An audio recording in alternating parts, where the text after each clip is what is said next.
और अब एक बड़ी खबर आपको बताते हैं। उद्धव ठाकरे ने एक बार फिर से अपने गुट को असली शिवसेना कहा है। मुंबई में एक रैली के दौरान उद्धव ठाकरे ने कहा कि जिस शिवसेना का नेतृत्व वो कर रहे हैं वही असली शिवसेना है। उद्धव ने यह भी कहा कि हमने 30 साल तक कांग्रेस से लड़ाई लड़ी, लेकिन उसने कभी भी बीजेपी की तरह शिवसेना को हथियाने या खत्म करने की कोशिश नहीं की।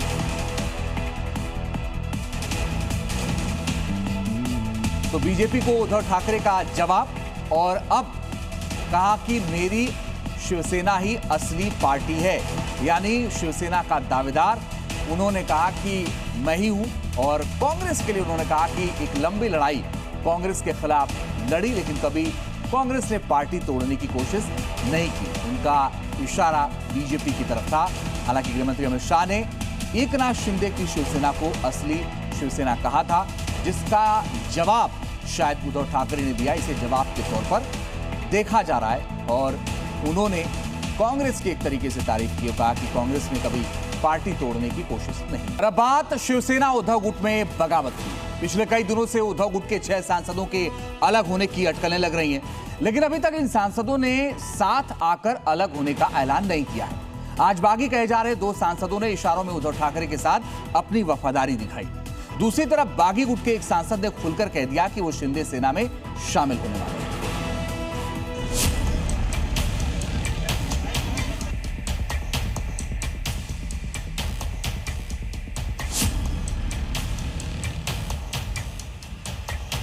कई दिनों की अटकलों और आरोपों के बाद आज शिवसेना उद्धव गुट में फूट का औपचारिक ऐलान होने की संभावना थी, लेकिन उससे पहले ही बागियों के गुट में टूट के संकेत दिखने लगे।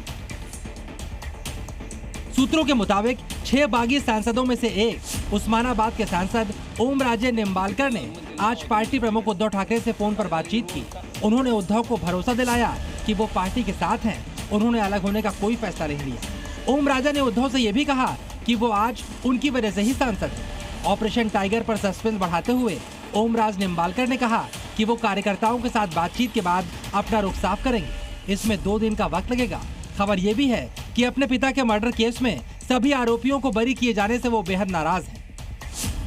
20 साल पहले ओमराज के पिता और कांग्रेस नेता पवन राजे निम्बालकर की उनके ड्राइवर समेत गोली मारकर हत्या कर दी गई थी। इस मामले में एनसीपी के नेता और महाराष्ट्र के पूर्व गृह मंत्री पद्म सिंह पाटिल को मुख्य साजिशकर्ता बनाया गया था।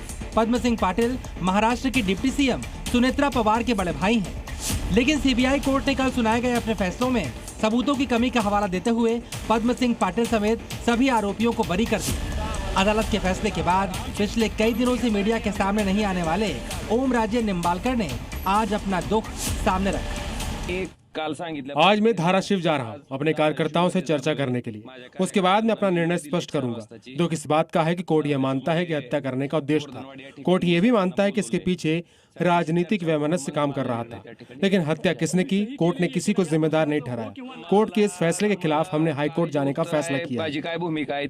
ओमराजे निम्बालकर के अलावा उद्धव गुट के एक और सांसद संजय दीना पाटिल को लेकर भी असमंजस की स्थिति बनी रही। मुंबई नॉर्थ ईस्ट के सांसद संजय दीना पाटिल खुद तो सामने नहीं आए, लेकिन उनकी बेटी और बीएमसी की पार्षद राजुल पटेल ने आज मातृश्री जाकर उद्धव ठाकरे से मुलाकात की। उन्होंने उद्धव ठाकरे के साथ बने रहने का ऐलान किया।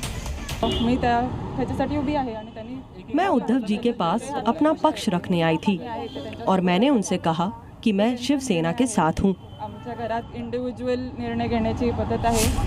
ओमराजे निम्बालकर और संजय दीना पाटिल के पाला बदलने की खबरों के बीच अब बागी गुट में 4 ही सांसद दिखाई दे रहे हैं। इनमें यवतमाल वाशिम के सांसद संजय देशमुख, परभणी के सांसद संजय जाधव, शिरडी के सांसद भाऊ साहब वाकचौरे और हिंगोली के सांसद नागेश पाटिल आष्टीकर शामिल हैं। संजय दीना पाटिल और ओमराजे निम्बालकर ने जहां उद्धव के साथ बने रहने के संकेत दिए, वहीं हिंगोली के सांसद नागेश आष्टीकर ने उद्धव गुट से अपनी बगावत की पुष्टि की। आज पहली बार नागेश आष्टीकर ने शिंदे गुट का खुलकर समर्थन किया। सबसे पहले मैं सभी को बता दूं कि मैं किसी से कोई नाराज नहीं हूं, लेकिन जिस तरह से हमारे साथ व्यवहार हुआ उसके बाद हम सभी लोगों ने मिलकर फैसला लिया कि वहां रहने से कोई बड़ा फायदा नहीं है। लेकिन इसके बावजूद उद्धव गुट में बगावत कमजोर पड़ती दिखाई दे रही है। इसकी वजह यह है कि बागी सांसदों के पास 2/3 सांसदों का समर्थन अभी तक दिखाई नहीं दे रहा। कल तक 6 सांसदों का समर्थन जुटाने का दावा करने वाले बागी गुट के पास अब 9 में से सिर्फ 4 सांसदों का समर्थन ही स्पष्ट रूप से दिखाई दे रहा है। ऐसे में अलग गुट बनाने या पार्टी से अलग होने का उनका फैसला दल बदल विरोधी कानून के दायरे में आ सकता है। ऐसे में देखना होगा कि एकनाथ शिंदे का ऑपरेशन टाइगर कहां तक पहुंचेगा। ब्यूरो रिपोर्ट, जी मीडिया।